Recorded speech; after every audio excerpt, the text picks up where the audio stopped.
오늘 설교 제목은 예수님의 멍에와 나의 멍에라는 제목으로 함께 은혜 나누기를 원합니다.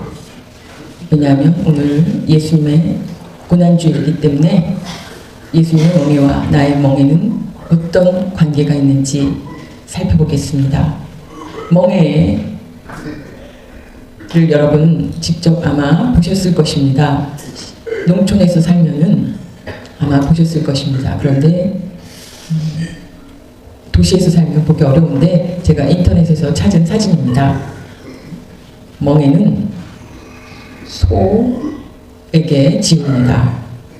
밭 일을 위해서 땅이 딱딱하면 소에게 쟁기를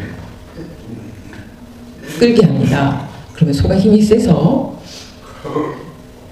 사람의 힘보다 엄청난 10배 이상, 20배 이상의 힘을 내서 밭을 갑니다. 또 수레에 짐을 싣고 또 그것을 끄는데 소가 정말 대단합니다. 소는 풀만 먹고 삽니다. 그런데 근육도 많고 힘도 엄청 셉니다. 정말 신기합니다. 하나님께서 만드신 그 소를 보면 대단합니다. 이 왼쪽에 있는 것은 혼자 소 한 마리가 끌 때, 오른쪽에 있는 것은 두 마리가 끌 때 매는 멍에입니다. 한 마리와 두 마리는 엄청난 차이가 있습니다. 두 마리가 매면 밭을 빨리 가게 됩니다. 신비한 것은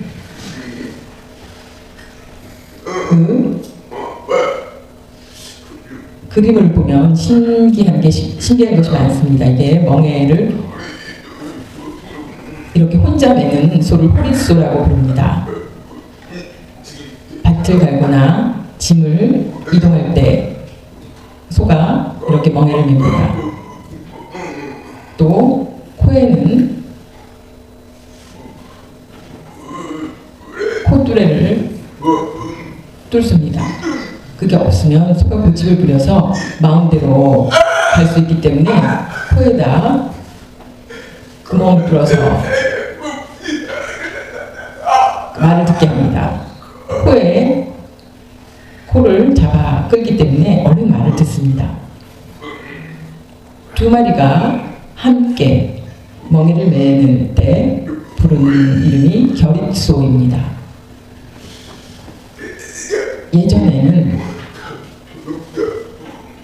예전에 이 성경에 이 결입소 이야기가 나옵니다. 예전에 설교한 적이 있습니다. 이스라엘 백성들이 하나님을 섬기다가 이제 그 제사장의 아들들이 마음대로 제물을 범해서 결국은 왜 이방인들이 쳐들어와서 하나님께서 이방인들을 쳐들어오게 하셔서 그 법궤를 도난당하게 됩니다. 뺏어갑니다. 법궤는 하나님의 임재의 상징입니다. 굉장히 중요한 것입니다. 그걸 열어볼 수 없습니다. 열어보면 죽습니다. 그런 거룩함의 상징입니다. 그런데 제사장의 아들들이 악을 행함으로 그것을 다른 나라에 빼앗겼습니다. 그런데 우상 대신에 우상이 하나님의 법궤 앞에 이방인의 우상이 무너집니다. 우연인 줄 알았는데 이 법궤가 가는 곳마다 우상들이 다 무너지는 것입니다. 또 독종이 생겨서 사람들이 피부에 독종이 생겨서 사람들이 두려워하기 시작했습니다. 그때 법궤를 암소 두 마리에 싣고 아기를 낳고 그 송아지를 낳은 소 두 마리를 끌고 가게 합니다. 이스라엘 쪽으로 가면 하나님의 뜻이라고 생각하고 법궤를 두 마리에 실었습니다. 송아지를 낳기 때문에 송아지들이 우는데도 불구하고 엄마 소들은 송아지의 우는 소리에 젖을 먹이기 위해서 그 송아지에게로 가는데 이 소들은 이스라엘 가면서 봤습니다. 사람들이 깜짝 놀랐습니다. 그래서 이스라엘 땅에 도달해서 가만히 멈추었습니다. 우연이 아닌 것입니다. 모두 하나님의 섭리임을 깨달았습니다. 결국 법궤를 내려놓고 그 소 두 마리로 제사를 지냈습니다. 이 일이 4,000년 전에 있었던 일입니다. 근데 지금도 그렇게 계속 소를 멍에를 메고 일을 하거나 짐을 싣는 일이 계속되고 있습니다. 하나님의 말씀 사무엘상 6장 12절 암소가 베스레스 길로 바로 행하여 대로로 가며 갈 때에 울고 좌우로 치우치지 아니하였고 블레셋 방백들은 베스메스 경계선까지 따라가니라. 아멘. 소를 통해서 그것이 우연한 일이 아니라 하나님의 일이라는 것을 깨달은 사건입니다. 한국 영화입니다. 영화의 원앙 소리. 청년들은 괜찮지만 노인들은 이 소리가 뭔지 잘 모르기 때문에 아마 재미없을 것입니다. 그러나 간추린 내용을 보면 시골에서 할아버지가 소와 같이 성장하는 이야기입니다. 같이 교류를 나누면서 지내는 이야기입니다. 15년 동안 소가 살다가 죽었는데 고기를 팔고 그렇게 살았는데 이 소는 40년을 살았다고 합니다. 40년. 소가 죽지 않고 할아버지에게 충성하면서 밭일을 하면서 할머니 몸이 불편하니까 수레에 또 할아버지 몸이 불편해서 수레에 싣고 어디든지 데리고 다니는 그 할아버지와 소의 아주 친밀한 관계, 40년 동안 지냈던 관계를 영화화했습니다. 이 소는 팔지 않고 묻어줬습니다. 이 모습을 보면 소는 정말 신기합니다. 소를 숭배하는 나라가 있습니다. 인도는 소를 숭배합니다. 이유가 있습니다. 소는 싸우지 않습니다. 싸움을 못합니다. 인도 사람들은 이런 전쟁을 하지 않고 그냥 폭력이 없는 그런 행동을 합니다. 소를 숭배하기 때문에 소를 먹지 않습니다. 인도는. 그 영화 원앙 소리, 이 영화는 그 목에 달린 방울, 소 목에 달린 방울을 어디 있는지 그 소리로 알 수 있습니다.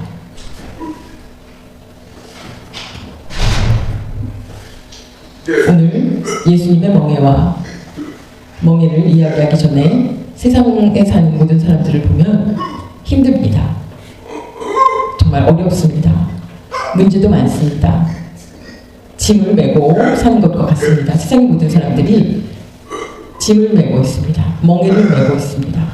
힘들게 사는 사람들에게 예수님께서 오늘 말씀해 주셨습니다. 우리에게 주는 귀한 소망의 말씀입니다. 멍에의 뜻은 여러 가지가 있습니다. 첫 번째,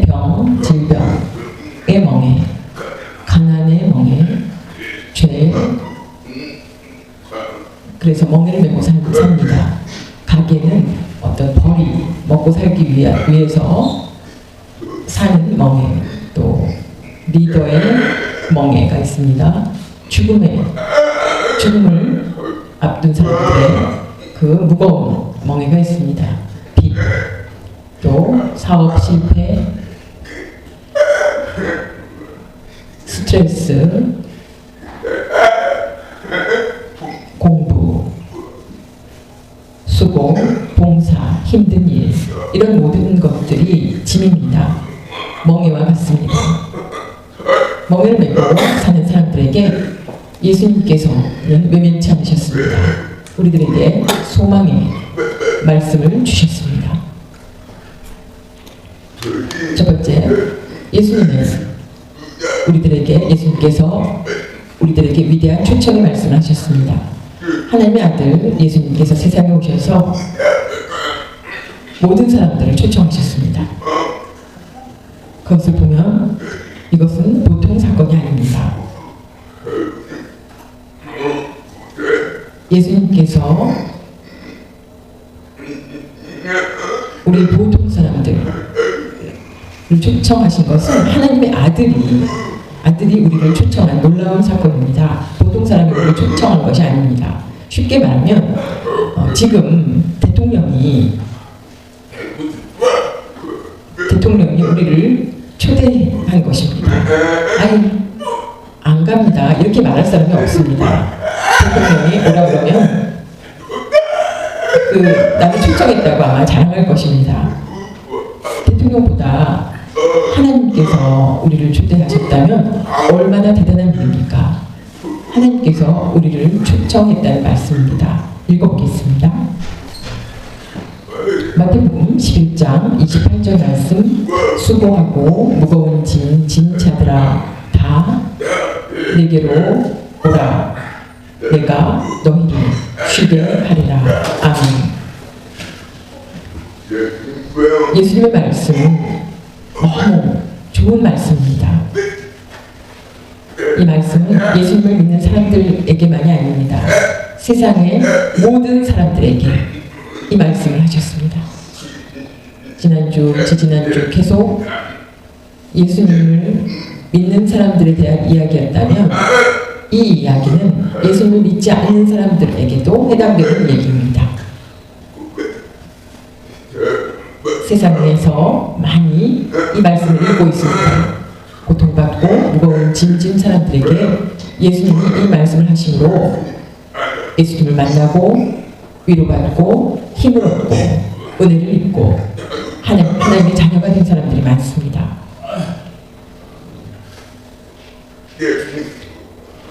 예수님께서 우리를 초청하셨는데 그 말씀을 보면 힘들고 무거운 짐진 사람들을 다 오라고 하셨는데 두 번째는 좀 어렵습니다. 예수님의 멍에를 맨다는 것. 예수님께서 우리의 짐을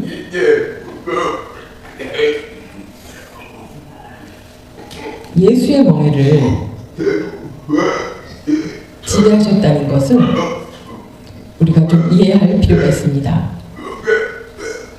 예수님의 멍에란 무엇인지, 예수님의 멍에를 맨다는 것은 마태복음 11장 30절 말씀 읽어보겠습니다. 이는 내 멍에는 쉽고 내 짐은 가벼움이라 하시니라. 아멘. 예수님께 가면 내 짐은 사라지고 모든 짐이 사라지는 것이 아닙니다. 내 개인의 짐은 예수님께 맡기고 예수님의 멍에를 우리가 진다는 것인데 내 개인의 짐이 아니고 사명의 짐이라는 것입니다. 예수님의 멍에를 닮아 따라 살면 내가 가볍게 된다는 것입니다. 소 두 마리에 대해서 아까 말씀드렸는데 겨릿소라고 부르는 두 마리가 있습니다. 우리나라 문화와 이스라엘 문화는 조금 다릅니다.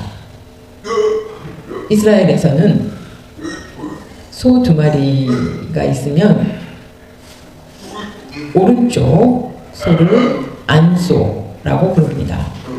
왼쪽 소를 마랏소라고 부릅니다. 이름이 다릅니다. 안소는 힘이 더 셉니다. 힘이 더 센 소를 안소로 놓고 일을 잘하는 소입니다. 왼쪽 소, 마랏소는 일을 잘 못하는, 일한 경험이 별로 없는 소를 같이 한 쌍으로 멍에를 매게 하면 오른쪽 소가 경험이 많기 때문에 일을 하면 왼쪽 소가 따라합니다. 그래서 일이 잘 됩니다. 오른쪽 소가 일을 잘하기 때문에 왼쪽 소가 따라서 그 일을 잘할 수 있습니다. 또 어미소와 아기소를 같이 놓기도 합니다. 엄마가 일할 때 그 송아지는 엄마를 따라서 같이 일하는 것과 똑같습니다. 예수님의 모습을 보면 어미소는 예수님께서 하시고 아기소는 우리들입니다. 믿는 사람들입니다. 그저 예수님을 따라가면 모든 일은 예수님께서 맡으시고 모든 일을 다 맡아 하십니다. 그냥 나 혼자 그 짐을 지고 가는 것이 아니라 예수님 덕분에 아주 가벼운 멍에를 지고 가는 것입니다.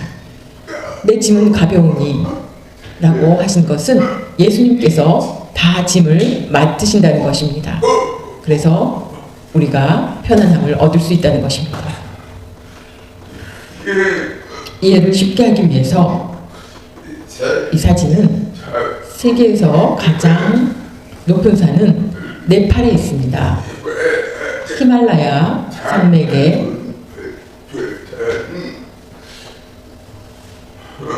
8,800m나 되는 산이 있습니다. 우리가 8,000m 가까이 되는 산을 올라갈 수 있습니까? 우리나라 산하고 비교하면 엄청납니다.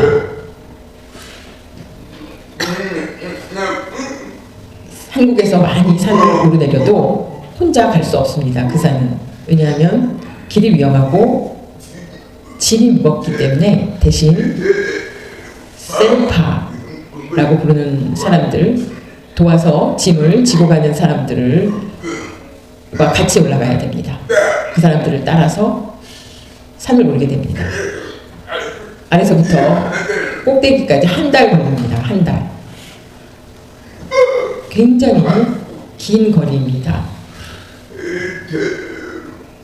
세르파는 그 역할이 길을 안내하고 짐을 지고 갑니다. 굉장히 무거운 짐을 그 꼭대기까지 지고 갑니다.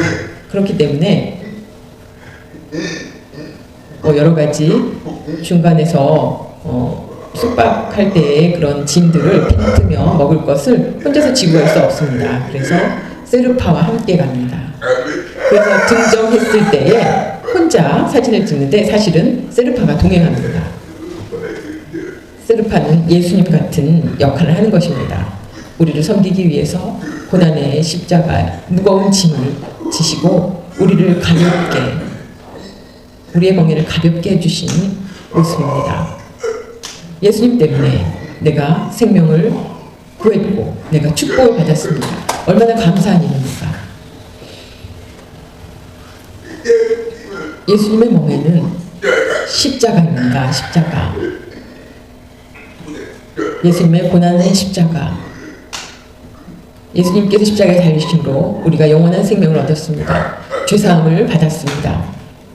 그래서 우리가 예수님을 본받아 자신의 십자가를 지고 따라가야 한다는 말씀입니다.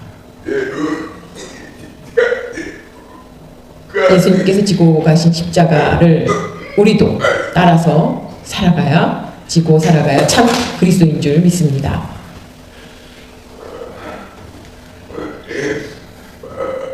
마르다, 수아 이름, 수아로 이렇게 합니다. 마르다와 마리아, 동생 마리아. 이야기를 여러분 잘 알 것입니다. 예수님께서 이 자매의 집에 방문하셨습니다. 가끔 방문하셔서 잘 아는 사이입니다. 식사 준비는 언니인 마르다가 담당했습니다. 동생 마리아는 언니를 믿고 예수님 가까이 앉아서 하나님 말씀을 들었습니다. 언니가 요리하다가 예수님께 동생을 나를 돕게 해달라고 부탁했습니다. 홀로 편히 예수님과 가까이 앉아서 이야기를 듣는 마리아를 보내달라고 한 것입니다. 예수님께서 얘기를 듣고는 마리아를 보내신 것이 아니라 왜 불만이 있는가 물으셨습니다. 그래서 이렇게 마르다의 그 수화가 이런 모습입니다. 예수님을 잘 대접하는 것은 좋지만 기쁨과 감사의 마음이 아니라 요리하면서도 동생에 대한 불만으로 일을 한 것입니다. 그것은 좋지 않습니다. 십자가에 예수님을 본받아 우리도 그 십자가를 메고 산다면 모든 일을 기쁨으로 예수님께서 나를 사랑하시고 나를 구원해 주신 그 사랑을 본받아서 그 십자가를 지고 가야 되는 것입니다. 불평을 한다면 그 짐이 더욱 무거워집니다. 마르다의 모습을 보면 이 세상 사람들의 모습과 똑같습니다. 주님의 은혜에 감사하는 마음이 충만하다면 나 혼자 괜찮습니다. 나 혼자 할 수 있습니다. 기쁜 마음으로 해야 하는데 나를 돕지 않다니, 저 사람 나를 돕지 않네? 그러면서 불만을 하는 모습입니다. 마리아는 예수님의 말씀을 사모했습니다. 마르다는 요리를 좋아했습니다. 서로 성격이 달랐습니다. 중요한 것은 서로 이해하고 공감하는 것이 중요합니다. 나는 맞고 다른 사람은 틀린 것이 아니라 서로 공감하는 것입니다. 아령이 있습니다. 10kg 정도 되는 10살 어린아이가 들면 무겁습니다. 10kg 아령을 들려면 무겁습니다. 그러나 역도 선수가 이것을 들고는 그냥 마음대로 할 수 있습니다. 힘의 차이가 있기 때문입니다. 아기들은 들 수 없습니다. 그러나 역도 선수는 아주 가볍습니다. 무겁지 않고 가벼운 것과 똑같습니다.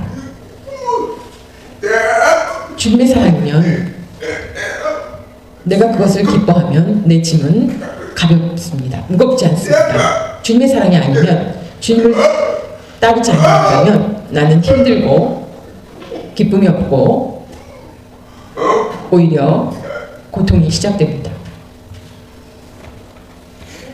인도에 유명한 성자가 있습니다. 선다싱.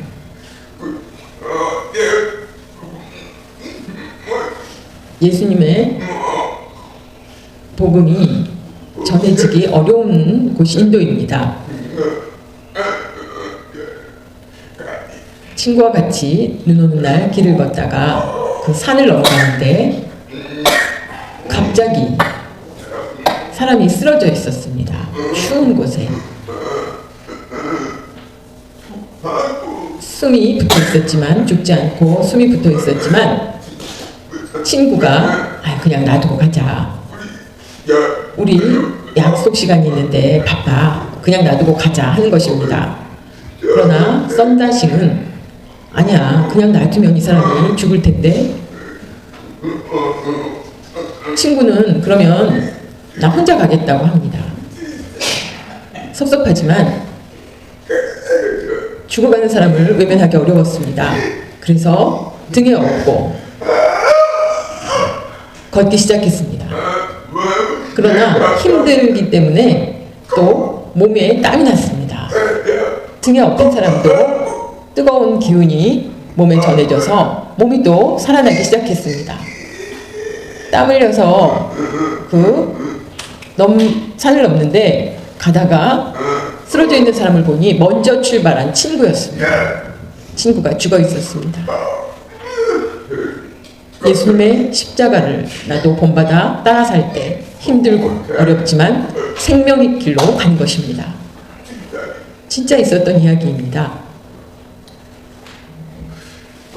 마태복음 11장 29절 말씀. 나는 마음이 온유하고 겸손하니 나의 멍에를 메고 내게 배우라.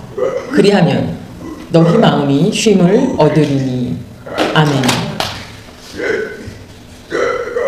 예수님께서 십자가를 지신 그 모습은 정말 겸손하고 온유한, 우리를 사랑하는 그 모든 것을 각오한 큰 사랑입니다. 예수님께서 그 사랑을 생각한다면 우리가 모든 것을 이길 수 있습니다. 남편에게 밥 주고 오랜만에 군대에 갔다 온 아들에게 밥을 준 것과 비교해보십시오. 같습니까? 맨날 남편에게는 맨날 김치만 주지만 오랜만에 군대에서 휴가 온 아들에게는 많은 반찬을 만들어줍니다. 엄마가 팔을 걷어붙이고. 왜 그럴까요? 남편이 무슨 얘기를 하면 귀찮다고 다음에 해준다고 하고 아들이 얘기하면 막 만들어줍니다. 아들에 대한 사랑을 볼 수 있습니다. 예수님을 사랑한다면 그 멍에는 가볍다는 것입니다. 사랑하지 않으면 확실히 차이가 있습니다. 세 번째는 예수님이 주시는 참된 안식입니다. 주님께서 우리를 초청하셨습니다. 쉼을 주시겠다고 하셨습니다. 개인적인 여러 가지 힘든 이를 위로해 주시고 그 사명의 짐만 지고 따라오라고 하셨습니다. 정말 예수님 안에서 평안하고 행복함을 체험할 수 있습니다. 세상에 어느 곳도 그런 평안과 행복이 없습니다. 예수님 안에서만 참된 기쁨과 행복과 안식이 있는 줄 믿습니다. 요한복음 14장 27절 말씀. 평안을 너희에게 끼치노니 곧 나의 평안을 너희에게 주노라. 내가 너희에게 주는 것은 세상이 주는 것과 같지 아니하니라. 아멘. 세상이 주는 평안과 예수님께서 주는 평안은 다릅니다. 세상이 주는 평안은 집, 차, 여행, 노는 것, 겉의 모습입니다. 외적인 모습이지만 예수님 주는 평안은 마음과 영혼 속의 기쁨입니다. 평안입니다. 세상은 자꾸 변하지만 예수님은 영원히 변치 않으십니다. 우리가 예수님을 믿고 교회에 열심히 다니지만 마음속에 행복과 기쁨과 평안이 있을 때가 있고 없을 때가 있습니다. 가끔 실망할 때도 있고 화가 나서 짜증이 날 때도 있습니다. 오늘 이 이야기를 통해서 자신의 모습을 보시기 바랍니다. 구약에서 출애굽할 때 일어났던 사건 두 개가 있습니다. 홍해, 모세가 하나님 말씀대로 바다를 갈랐습니다. 홍해가 갈라진 사건. 또 두 번째는 요단강이 갈라진 사건. 두 개가 있습니다. 그저 구약의 이야기가 아닙니다. 오늘 우리가 신앙생활 하면서 일치하는 부분이 있습니다. 먼저 두 사건을 보면 서울 농아교회의 역사와 비슷합니다. 49년 전 도남교회에서 그 교회 안을 빌려서 교회를 세웠지만 힘들었습니다. 그래서 청담동으로 전세를 볼 때 한강을 건넜습니다. 홍해를 건넌 것과 같습니다. 또 두 번째, 개포동 이곳으로 땅을 구입하고 이것을 옮길 때 양재천을 건넜습니다. 요단강과 같습니다. 큰 강을 건너고 작은 천을 건넜습니다. 우리 교회가 하나님이 주신 귀중한 교훈이 있습니다. 큰 바다를 가르는 것은 신약 읽어보면 세례라고 표현하고 있습니다. 고린도전서 홍해 10장 1절에서 2절 말씀에 홍해를 건nom의 의미가 나옵니다.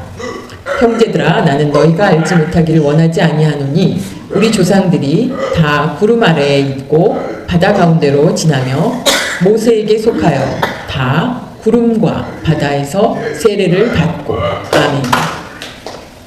이렇게 홍해를 건너기 전에 애굽에서 400년을 살았던 이스라엘 백성들이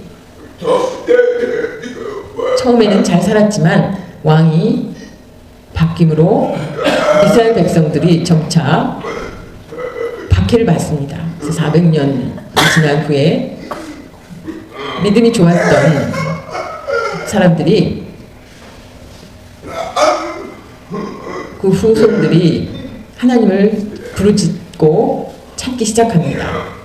결국 모세를 통해서 이스라엘 백성들을 애굽에서 인도해내는데 홍해를 갈라서 그 사이를 지나가게 하셨습니다. 구원받은 하나님의 자녀들에게 세례를 베푼 것입니다. 죄를 씻는 것과 똑같습니다. 죄 씻음의 증거를 위해서 우리도 다 세례를 받은 것처럼 세례를 받은 것입니다. 그러나 세례를 받았다고 행동이 변화된 것이 아닙니다. 광야에서 이스라엘 백성들 다시 불평과 불만이 계속되고 세례를 받음으로 우리가 온전히 겸손하고 바른 그런 삶으로 변화된 것이 아닙니다. 오늘도 똑같습니다. 우리가 교회에서 세례를 받았는데도 행동이 많이 변하지 않습니다. 광야 생활하는 이스라엘 백성들과 똑같습니다. 또 하나님께 불순종하고 그런 모습을 보입니다. 세례를 받았으면 모든 것이 완벽한 그리스도인이 되는 것이 아닙니다. 아직도 부족한 것이 많이 있습니다. 꼭 요단강을 건너야 하는 것입니다.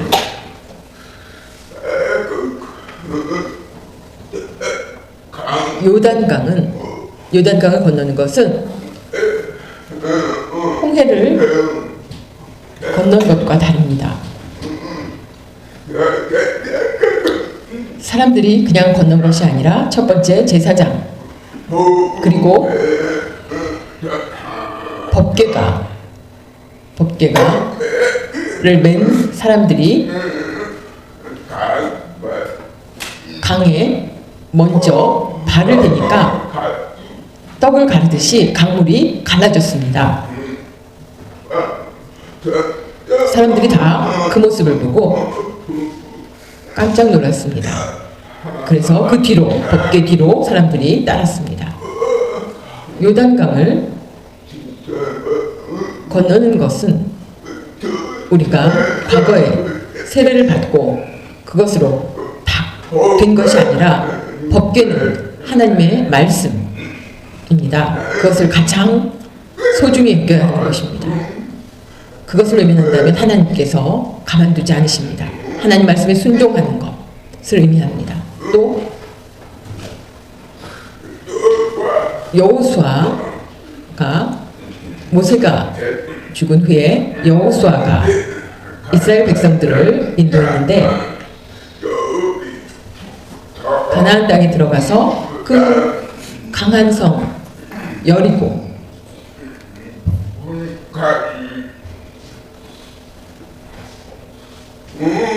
들어갈 때 여호와의 군대 장관을 마주했습니다. 그리고 여호수아가 묻습니다. 우리 편이냐 적군이냐? 그때 나는 여호와의 군대 장관이라고 이야기합니다. 여호수아가 그 자리에서 엎드렸습니다. 나에게 하나님이 보내신 군대 장관이기 때문에 나에게 하실 말이 무엇인가 묻습니다. 여호수아 5장 15절 말씀. 여호와의 군대 대장이 여호수아에게 이르되 내 발에서 신을 벗으라. 내가 선 곳은 거룩하니라 하니 여호수아가 그대로 행하니라. 아멘. 신발을 벗으라고 이야기합니다. 그래서 그 말을 순종해서 여호수아가 신발을 벗었습니다. 신발을 벗는다는 것은 나의 능력, 나의 힘을 포기하라는 뜻입니다. 주님 앞에 순종하는 것, 주님을 따라 살겠습니다 라고 하는 것입니다. 신을 벗는 것은 주님의 능력 아래 내가 있겠다는 것입니다. 주님 안에 참 평안과 안식을 가질 수가 있습니다. 내가 마음대로 하겠다. 방해하지 말라. 내가 할 수 있다. 이렇게 얘기한다면 주님으로부터 참 평안과 안식을 얻을 수 없습니다. 예수님의 제자들처럼 예수님을 따를 때 아주 교만한 제자들이 있었습니다. 예수님께서 뒤에서 제자들이 하는 말씀을 들었습니다. 예수님의 그 놀라운 기적은 예수님을 따르면 예수님께서 왕이 되실 때 내가 더 높은 자리에 앉을 거야. 그런 제자들을 보시고 예수님께서 참으로 부끄러워하셨습니다.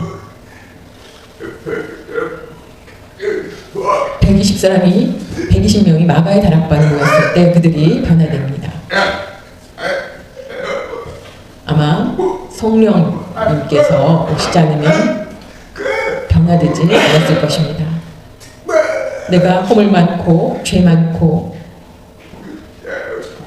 그 많은 죄를 다 고백할 때 주님께서 여러분을 만지십니다.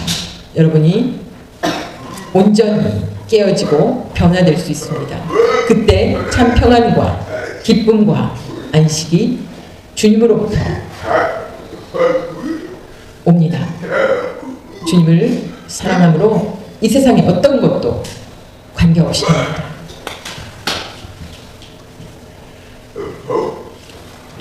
바울이 우리들에게 하는 권면의 이야기가 있습니다. 갈라디아서 5장 1절.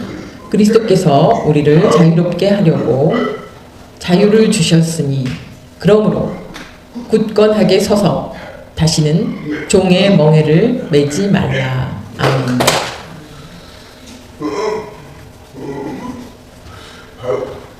바울이 자기 경험에 대해서 이야기한 것입니다. 갈라디아 교회의 모습을 보고 전에는 믿음을 가지고 있었지만 하나님 앞에 바르지 못하고 서로 미워하고 갈등을 일으키고 여러 잘못된 모습들 때문에 바울이 갈라디아 사람들의 변화된 모습을 보고 각각 예전에 죄의 종의 멍에를 매지 말라고 권면합니다. 종의 멍에는 죄의 종이라는 것입니다.